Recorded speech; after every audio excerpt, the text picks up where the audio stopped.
Okay guys, welcome back. So this is going to be our last major set of theory slides that we go through. So we're going to talk about motivational interviewing. So motivational interviewing, and we've already talked a lot about motivational interviewing and our reflections and a lot of those coaching skills that we've gone through at this point. But basically, motivational interviewing was developed as a method for really fostering change. And what they've discovered is that it really can be applied to a broad range of helping professions. It was really kind of used a lot in addiction. And substance abuse. Substance abuse. And, we've really seen that, gosh, this means of communication can be used pretty much anywhere. And so, what is motivational interviewing? It's really just a particular way of talking with people about change and growth to strengthen their own motivation and commitment. And it really is a technique that can be used to kind of take that client from ambivalence and help guide them toward action and, evoking that confidence that, okay, action is possible. I think I can do this. Let me take that next step. And so one of the goals of motivational interviewing is to generate change talk. And change talk is really the person's statement of talking about change. Like, okay, again, in that ambivalent stage, you can really kind of see a lot of the, you've got those both sides of the coin. And the change talk is kind of that talk that starts to really favor change. And with MI, client autonomy, as always, in everything we've talked about is respected. The client is hands down the expert. They are always going to be in charge. They are always going to know the best next step, and we are always going to honor that. And so our job is really just to serve as the partner, and it's going to be up to us to allow that client to discover their own ideas, their own solutions, their own creativity in figuring out, okay, what makes sense? What do I know about me that's going to allow me to do what I want to do and move me toward change? So motivational interviewing, it's not about instilling motivation. And again, we've talked a lot about this. We've talked about that writing reflex. And honestly, now in their new book, they call it the fixing reflex as opposed to the writing reflex. They've just kind of changed their language around it in their updated book. But we feel like it's our job, to, gosh, why can't I get them to change? And it's not about instilling motivation, it's about evoking it from within, allowing them to discover it. Because again, they have everything they need within. They have all the tools. It's our job to allow them to see that and to bring it out. So the client is ultimately the one who just gets to make the decision to change, if at all. Right. Maybe they don't change. And that's okay. It's not our job. Just like we said in the earlier slides, it's not our job to make someone change. No. It has to come from that person. So we have to let go of that idea that we need to make this person change. It's a power we never had to begin with, right? No one has the power over us to make us do anything. No. And if they did, we'd probably be pretty ticked off about it. I would not be fond of that. So it's so hard for us because they're coming to us because they want us to help them and they want us to help them grow and move toward this place that they want to get to. Yet, it's not our power. It's not our ability. It's not our responsibility to do that. And so we really have to appreciate that it's coming all from the client. And it can be frustrating. It can be frustrating when we really want some, how many people have the mom that's nagging the dad to do this or this, or, we have that child that's making these decisions, and it's so frustrating. Yet it's frustrating on the other person's end too. No one wants to be told what to do. No one wants to be told how to live their life and what they're supposed to be doing. And so when we really embrace that, mindset of motivational interviewing, it removes all of that burden. And boy, when that burden goes away, it's amazing the possibilities that can come. So let's talk a a little bit about offering information and advice. Again, this is a big one that comes up, on both sides. Like, as for new coaches, what? I can't tell them what to do. And then, the person that comes to you, particularly in the private setting, and you go through, what's a health coach in that first setting? And they're like, you're not going to tell me what to do? Some of them act a little disappointed. Yeah, they like, do. Wait, I thought I was going to come and get like a prescription of what I was supposed to do. Where's my, just tell me what to do. And, as we know, at this point in class, it's not very helpful for us to do that. And most of the time, our information and advice, when giving unsolicited, it doesn't go anywhere. It's pretty much a roadblock. So we're always going to ask for permission. It's amazing how the flow of a conversation changes when you just say, would you mind if I shared? Versus just telling them something. And so again, it's not that we're never going to offer information. It's not that we're never going to give resources. It's not that we're never going to give them information on anything that they're seeking. Yet it's all in the way that we do it. So, one of my favorite sayings is unsolicited advice is the junk mail of life. And it's so true. How many times are you in a conversation and somebody's like, well, God, you should try blah, blah, blah. And you're thinking in your mind, that is a terrible idea. I'm never going to do that.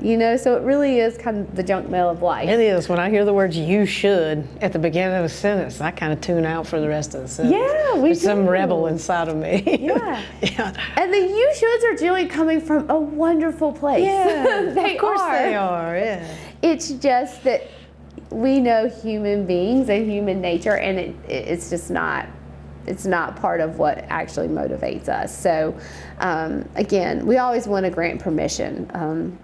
And when we ask permission, it does help the person listen. Because just like what Ray just said, when I hear, you should, I shut down. I stop listening. However, when you just put that simple statement, it just opens our minds to actually listen to what's being said, because then we get to choose whether it's good advice or not. I'm still in control. Right. If you ask me a question, I can say no. Yes. I'm still in control. Or, well, that sounds good for some people, but I don't think it'll work for me.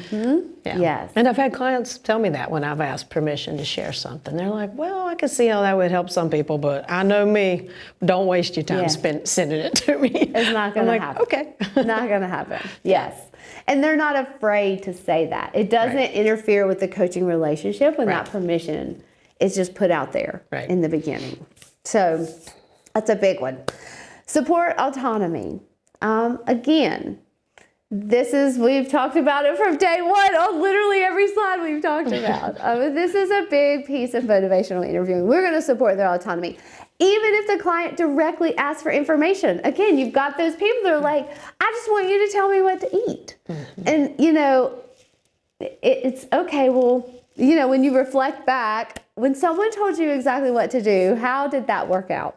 Usually we can say, well, it didn't really, it worked out for about 10 days. Right. I tried. And then it didn't do a thing for me. A week, right. Yeah, when we know ourselves and our ideas, then we know it's going to work because it's our idea. It's our thought process. So we're going to support the autonomy.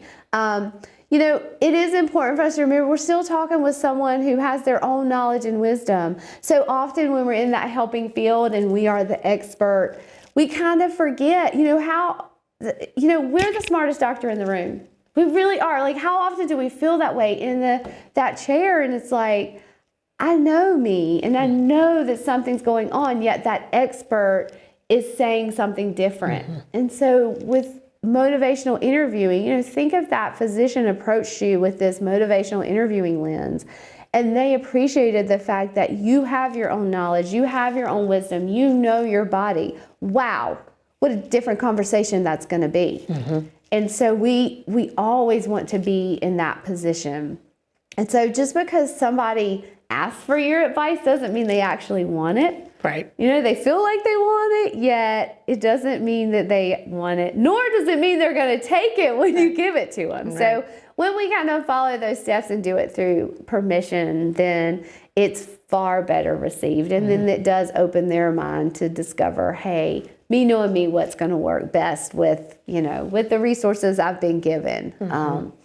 And so when we do acknowledge people's freedom and support that autonomy, again, we've been talking about from day one, it decreases that defensiveness. You know, just like Ray said, I now have the power to choose. And when people threaten our power, we do not like that as human beings. And we do get defensive. So we always want to respect that. You know, there is a way in offering information, and this is a motivational interviewing thing here. Ask, offer, ask. And this is a technique that's used within motivational interviewing. So we're going to discover what they already know, because again, they have their resources, they have knowledge, and the more we know about what they know, the better we can engage with that person. And then at that point, we can offer, under permission, certain information, and then we're going to follow up with their understanding of that information we've just presented to them and their reaction to that. So the ask, offer, ask is a nice way to bring information into that session, yet doing it in a way that is going to avoid defensiveness and some of those things that we really don't want in our coaching session. Makes me think about the client I had who wanted to quit sugar, added sugar, and had made a good start on it, but brought with her a regular Pepsi to the session. So I remember saying, what do you already know about added sugar? Yes. So I wanted to like inquire, like, where are you on this education journey of quitting added sugar? And then offer, and then follow up and ask. So I used that technique, I guess you'd say, within motivational interviewing with this client who was on her way, but still obviously, if you say you've already quit all your added sugar and you're bringing a Pepsi, there's some other things you need to do a little more research as the client. So yeah, that's a great example. We can offer choices. So again, if that person is really asking for those resources, and we'll talk a little bit when we get into the structure of a session of brainstorming and what that looks like. So we can offer choices. And again, when we're offered choices, we're far less defensive about what's on the table, because again, we have the power to decide. So it is up to us, and it doesn't feel so threatening to our autonomy when there's choices out there. You know, how many of us have those kids, and you know, it's like when you lay 3 outfits out that, you know, it's the child that wants to wear the summer dress every day and it's 30 degrees outside. Well, when we lay 3 outfits out and then they have the opportunity to pick that one outfit, far less of a battle in the morning than you just shoving a jacket on them. So, you know, personal. You know, there's strategic ways that you can go about it. But that just goes to show you, even at a very young age, we want to be autonomous, you know, we want to be, make our own decisions. Yeah, absolutely, absolutely. So offering choices is another way that we can kind of intermingle some of that information and advice. Okay, so these are just some questions that might fall into that category. You know, how could I be helpful? What would you like to know about XYZ? You know, may I share an idea that I have about that? So again, it's not that we're never interjecting here, it's just in the way that we're doing it. You know, if you're interested, I could tell you about. So we're always allowing that permission to creep in before we're putting that information on the other side. You know, I can share a few things that have worked for other people. I actually use that one a lot. And it's very well received, you know, when we're interjecting information. And then, you know, just a simple follow-up, what you decide is ultimately up to you. Yeah. Again, they have the power. Whatever you decide is up to you. And then another example, you may already know this, blah, blah, blah. So those are just some examples of, you know, kind of what asking that permission might look like as you're introducing that into a coaching session. Yeah. Okay, let's talk about some of the core principles behind motivational interviewing. So number one, the relationship.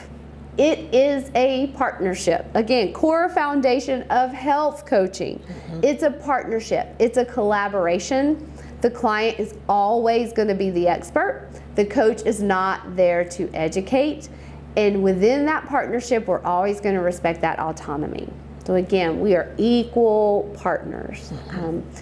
We're always going to be engaged in active listening. This is where that WAIT acronym can come in. Why am I talking? Is the discussion that I'm having relevant, and is it client-centered? And again, this can, sometimes some things come up and we think, oh, I'm curious about that. Right. Yeah, I'd like to learn a little more about that. And we have to ask ourselves, okay, is me asking this question going to actually contribute to the coaching session, or is this just something that I want to learn about, this situation? You're going to hear some interesting stories from your clients. Yes, you are. That you want to hear the rest of the story. Exactly. You have to stop yourself sometimes, like, no. Yeah, we do kind of need that self, what's the word I'm looking for? Restraint. Restraint. Yes. I think of it as restraint. Exactly. Yeah. Which again plays into being mindful of, is if we can be mindful of the situation and the conversation that we're in, then we do have the ability to self-regulate. And that's where this WAIT comes in, is that self-regulation of, is this going to be a productive question at the end of the day? And those are the questions that are important, particularly when, if we're in a physician setting and we only have 20 minutes to be with this person, it really is important to pay attention to what the conversation is centered around, because our questions are important, our reflections are important, they matter. And the more we can tap into what's in front of us, the better we can get with those effective questions. Yeah, that's a good point. So, acceptance. This is a big piece. We are going to always respect the client perspective. They are going to come to us with their own thoughts, their own ideas, their own beliefs, just like we talked about that lens in some of our theories. Our personal experiences, those are going to shape how we live our lives, and it is our job to accept that no matter what. So again, talk about self-regulating. It's up to us to self-regulate our beliefs, our lens, and truly embrace that person in front of us and respect their perspective. Compassion, patience, empathy. This is a big piece of motivational interviewing. We want to meet the client where they are.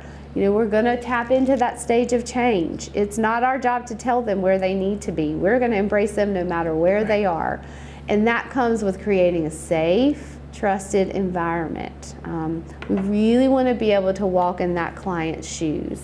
So again, it's just about allowing ourselves to, really tap into that person in front of us and just respect everything that they have to bring, and allow them to feel confident in their own shoes, because when we do that, then they're going to thrive.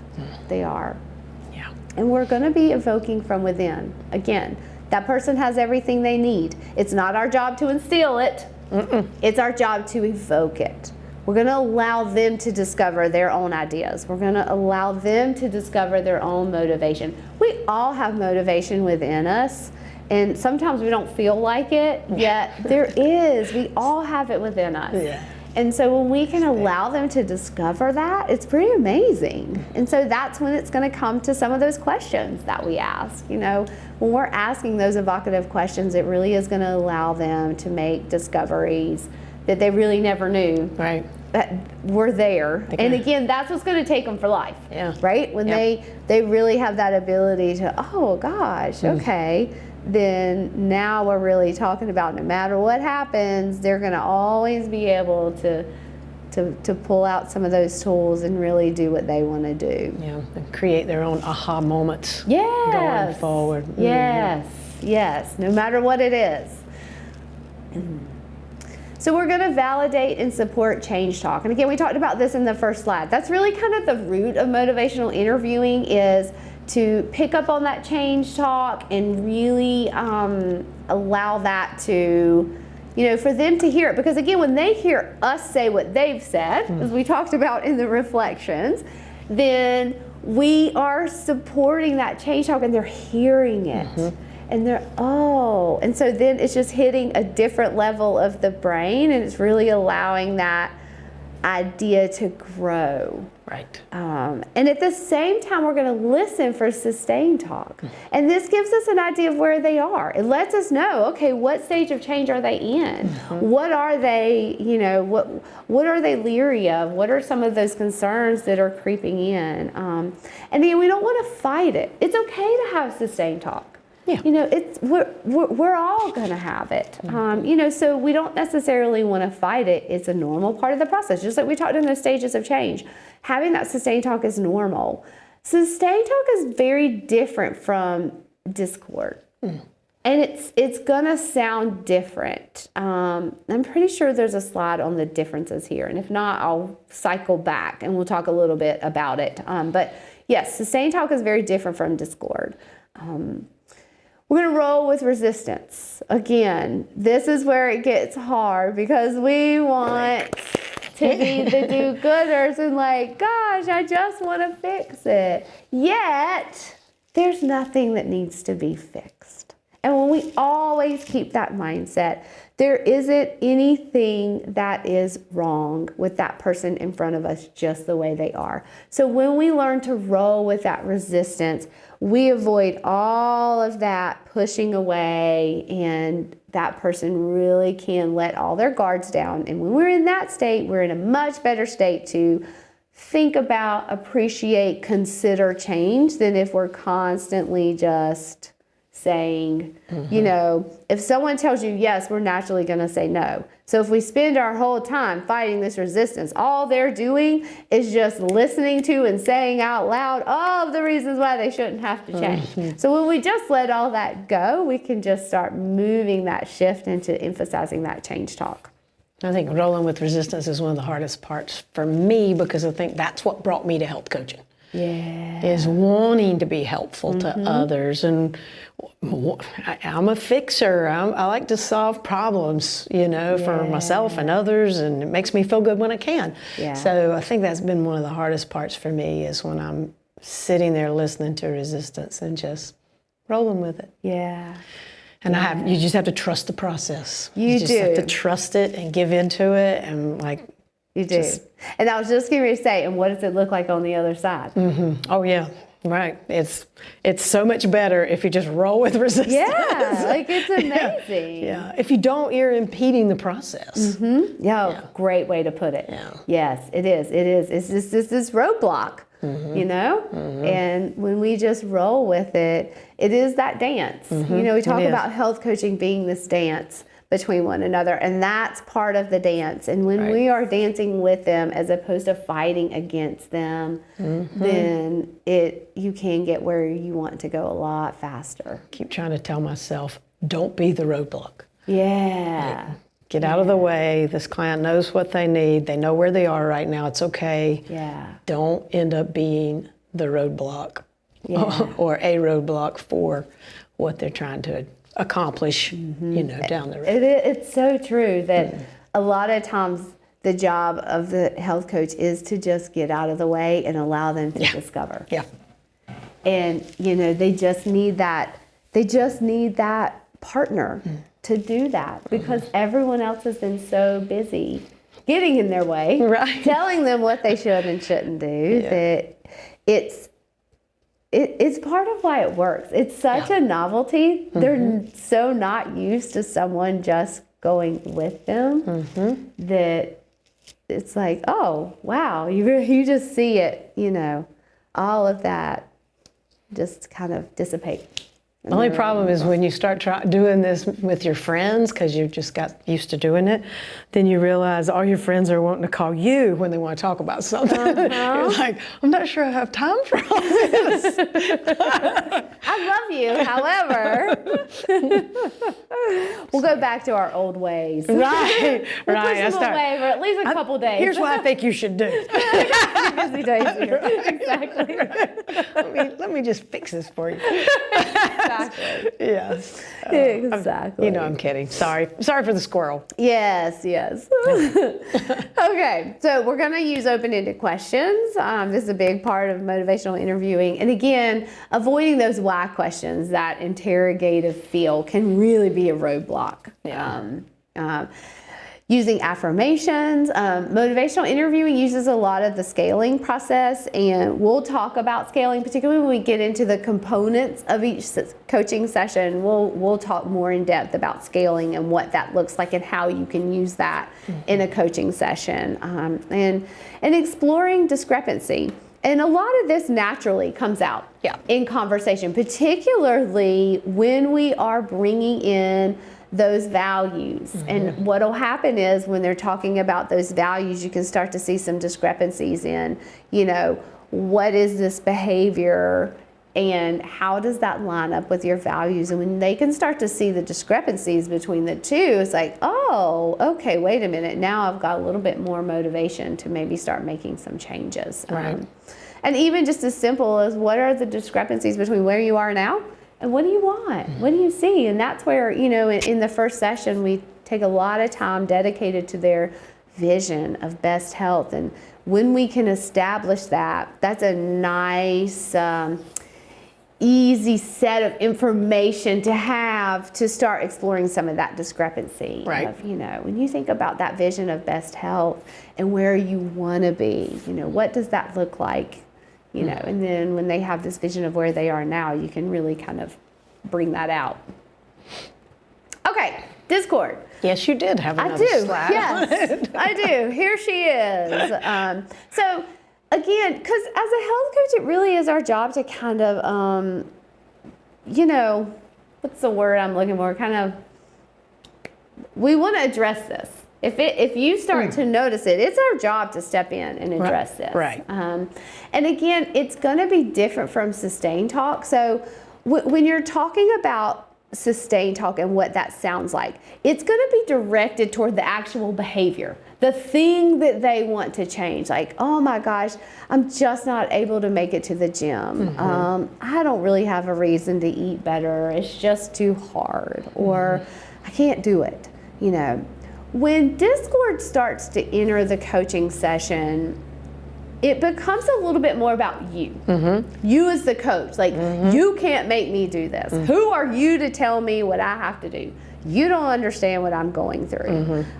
So it does kind of integrate the coach. And so sometimes what that looks like is, you'll notice they'll start interrupting you more. They'll start talking over you a little bit more. And it really is our job. It's okay to call that out. Hey, I'm noticing, and that can really help simmer things down. And sometimes even get to the bottom of it. I mean, I can tell you, when I see some of my corporate people, they walk in, you can't make me change. And the minute we address it and I listen to them, it's a whole different ball game. So we really do want to be aware when it is present, so that we can get on top of it.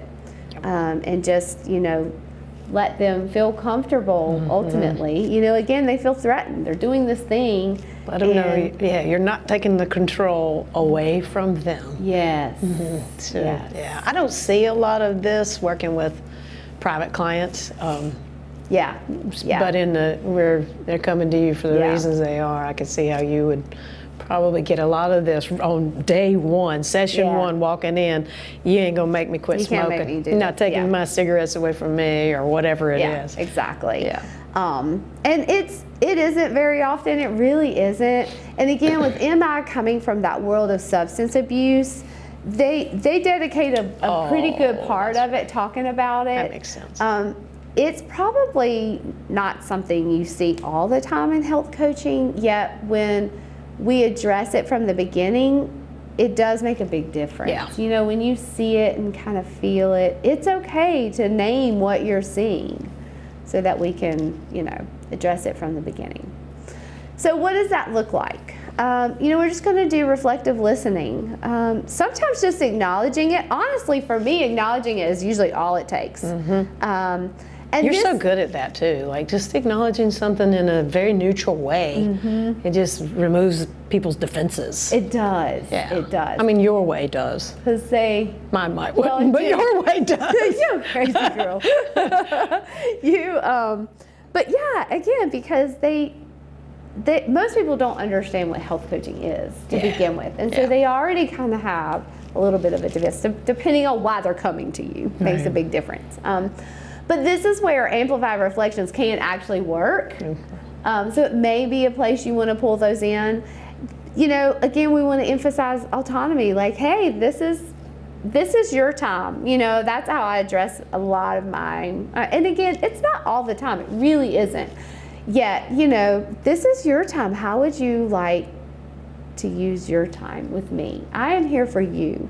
And when you give them back that autonomy, because again, when they don't understand what it is, they feel like you're just there to tell them what to do. And so when you kind of reinforce that, it takes some of that defensiveness away. Reframing is an easy way to do it. Like when you see maybe there's some discord about someone else, like, oh, she is always nagging me. A simple response of, she must be really worried about you, can sometimes be enough to settle it down. Shifting the attention. If they keep kind of going back to this thing where you're noticing this sustained talk just keeps coming up and up and up. Again, just like we talked about that shifted focus, kind of shifting that focus onto a more helpful topic can really be helpful. Apology, if they're, and again, you don't really ever have anyone, I don't particularly like, you're not listening to me. But sometimes in that situation, just a simple, I'm sorry, is all they need to hear, and then just coming alongside, again, rolling with the resistance, just connect with them, with their reluctance or whatever it is that is kind of keeping them in that sustained talk set of mind, then that's okay. We're just going to join them and support them and listen just as we do in pre-contemplation. Right. Okay, so let's talk a little bit about self-disclosure. And this is, particularly in MI, they talk a lot about this, but really, and in coaching, because this is a big thing. It's not really about us. So we want to be cautious about how much we are gearing the coaching session to us. Like, I think we were joking yesterday of like, you wouldn't want to come in and they're like, oh my gosh, I'm just so tired. I had a terrible night last night. And for the coach to be like, oh my gosh, me too. Let me tell you what happened to me. All night, and blah, blah, blah, blah, blah. Like there's really no place for that in coaching. We want to be there for them. So if there is a time where self-disclosure may be beneficial, that's where we're going to kind of run through, okay, what does this look like? If we're considering sharing something, the first thing, is it true? Which we kind of joke about this, like, we hope it's going to be true. Yeah. In saying that, we don't want to just try to empathize with someone in making up a story that we're not necessarily ever were a part of, So we do want it to be authentic, something that we have truly experienced. Could it do harm? Sometimes self-disclosure may not actually be beneficial. Right.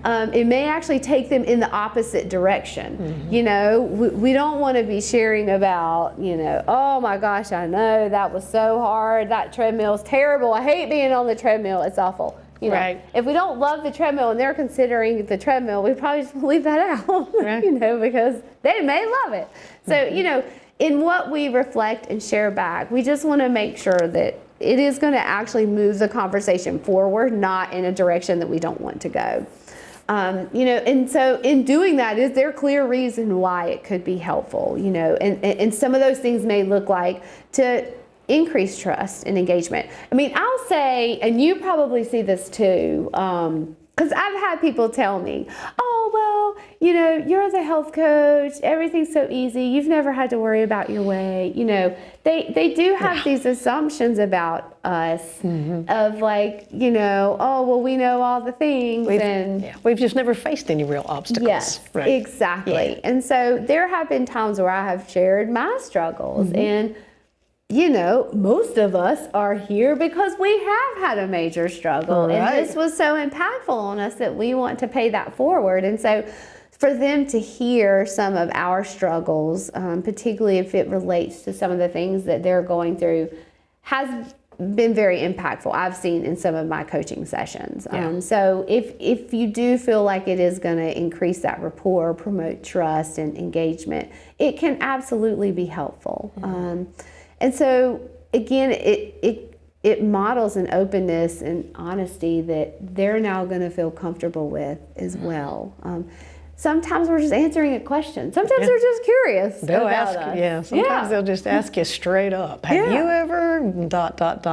Right. Yeah, so be honest. And of course. I'd be happy to share if that would be helpful and something you would like to learn about, So, and, we can also use it sometimes to affirm.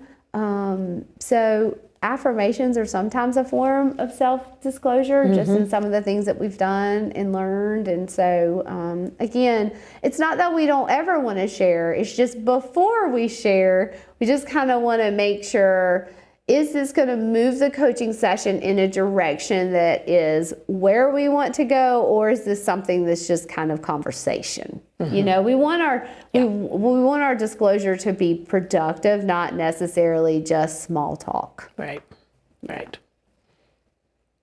Okay, so we actually have a video that just goes through the motivational interviewing spirit. And it's a cute little video that just kind of breaks down motivational interviewing. So we're going to let you guys watch this. And again, like always, if you have any questions about any of the theories, motivational interviewing, stages of change, we're here. Feel free to bring them to class. Feel free to let us know. We are always happy to answer any questions, bring any clarity to some of the slides that we've had. So you know where we are, and let us know if there's anything that has come up as you have gone through some of these theories.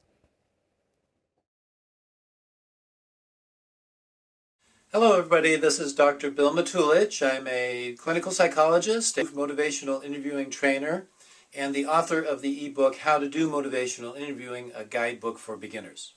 Today I'm speaking to you from my obviously plush and high-tech studios here in San Diego, California. Got my high-tech chart up here behind me. And today what I'd like to talk to you about is motivational interviewing. Now you probably already know that motivational interviewing is an evidence-based, best practices approach for helping people change their behavior in healthy directions. Now in a lot of situations in which we're sitting down with our clients and talking to them about changing their behavior, it's usually the health professional that's the spokesperson for change. It's usually the health professional that comes up with the arguments for change and tells the client what will happen if they change, what won't happen if they don't change, and lets them know what the consequences of their behavior are and so forth. The assumption is that if the client knows all of the information and understands the consequences of his or her behavior, then change should just be automatic. Now, unfortunately, in the real world, it doesn't work exactly that way. There's a certain number of people who are convinced by information and by advice to change their behavior. Unfortunately, there's a lot of people that are somewhat ambivalent, at least, and sometimes downright resistant to the notion of change altogether. And these are the clients, these are the patients that we have that are somewhat frustrating for us as healthcare providers. So these are the kind of people that motivational interviewing works with to help move them towards change without creating any kind of resistance. So how do we do that in motivational interviewing? Well, one way is by using the decisional balance to elicit a client's own arguments for change. And we call that change talk. We know that the more a client will talk about change themselves, the more that they will argue for change themselves, the more likely it is that change is going to occur. And so that's what we want to encourage with our clients, is their own arguments for change. One way to do that is the decisional balance. Now, the decisional balance is not much more than just a sophisticated kind of pros and cons list. The decisional balance asks 4 questions, which are based on what are the good things and the not so good things about changing your behavior and not changing your behavior. In order to be effective, or most effective, the questions should be asked in a particular order, and I'll tell you what that particular order happens to be. The first question is one that most people don't ask. it's based on what are the good things about not changing. And so the question is really, what are the advantages of the status quo? Now, the particular content, of course, of the question will depend on the behavior under consideration. So if you are a dietitian, for example, and you're working with a heart patient who's eating unhealthily, and your goal is to move that patient towards eating more healthy foods in order to be healthier, in order to have some positive impact on his heart condition, the question you might ask, if you're using the decisional balance, the first question you would ask would be, what are the advantages of your current eating habits? What are some of the good things about your current diet? You want to get the person to start talking about the behavior under consideration in a non-defensive kind of a way. And this question is really going to do that. If you're an addictions counselor, for example, and your client is using,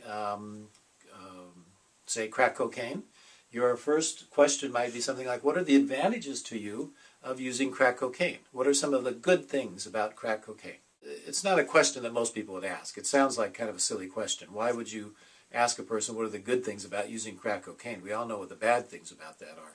And typically the question isn't asked. Typically what happens with healthcare professionals is that we tell them what the bad things are about their behavior, or we encourage them to change their behavior. We tell them how it would be good for them to change their behavior. With the decisional balance, we start with the advantages of the status quo for a couple of reasons. One is that it gets a person talking in this non-defensive way, so it short-circuits resistance right off the bat. You're not going to get much change talk there, though. The change talk starts to come with the second question. The second question is, what are the not-so-good things about the status quo? What are the not-so-good things about not changing your behavior? What's the downside of the status quo? And again, to use our examples of the heart patient and the person who's addicted to crack cocaine, the question might be, well, what are some of the downsides of your current eating? What are some of the downsides of using crack cocaine? This is where your client's ambivalence is going to start to come up to the surface. And ambivalence is a key component, a key concept in motivational interviewing. We need to pay close attention to ambivalence. But the important thing here for the purposes of this video is that you're going to start getting some change talk. The person's going to start telling you, now they've already told you what some of the good things about their behavior are. You've already made that connection with them. And now it's easier for them to start telling you what some of their concerns might be. And so that's what you're going to get here. The third question then goes back to what are the not so good things about changing your behavior. So staying in this column, the question is what are some of the downsides? What's the downside of changing your behavior? And this again is a question that's going to short circuit any kind of resistance because you're asking for your client to tell you in their thinking, what are their thoughts about what's the downside to change their behavior. You might start to get some of your clients' fears at this point. They're starting to think about, geez, what if I were to really change my behavior? What would that be like? I don't know if I can tolerate that. I don't know if that's going to be good for me. I don't know if I'm comfortable with that at all. So you're starting to get a little bit of their fears and some of their reluctance to change their behavior here. Very important information.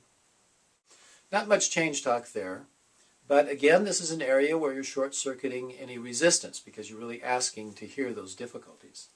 Question 4 is where you're going to get most of the change talk. This question has to do with what are the good things about changing your behavior. So what are the advantages of changing? You would ask your heart patient, what are the advantages of having a healthier diet? What are the advantages of changing your diet?